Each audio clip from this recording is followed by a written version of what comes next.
এখন থেকে যখনই আমাকে দেখবা তখনই আমাকে স্যালুট দিবা। এখন দাবা দুই চারটা স্যালুট মারো। কি দিব? স্যালুট। আমি একজন পুলিশ, আমাকে দেখলে স্যালুট দিবা, স্যালুট দাও। আবার আবার এবার বলো স্যালুট ম্যাডাম। স্যালুট ম্যাডাম স্ত্রী। আবার স্ত্রী করে হ্যাঁ, শুধু বলো স্যালুট ম্যাডাম। Salute madam. এটা কি? চা নিজ হস্তে বানিয়েছি।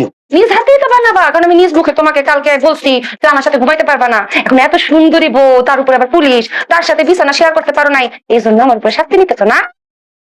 ঠিক আছে, যাও ওসমান গনি, ফ্রিজ থেকে কিছু বরফ নিয়ে আসো, যাও।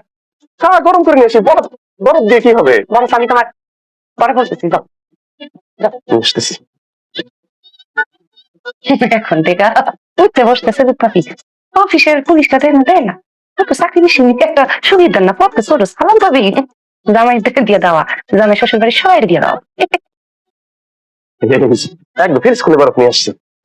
কাঁচা বরফ খাইছো কখনো? না, কাঁচা বরফ তো খাদ্য তালিকার অন্তর্ভুক্ত না। তবে আইসক্রিম খেয়েছি।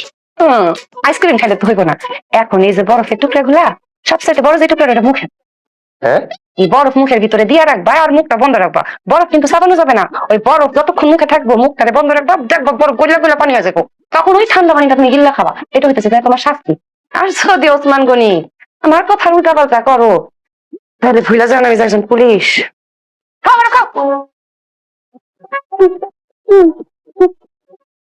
এত ছোট টুকরা দিতে না করছে, একটু বড়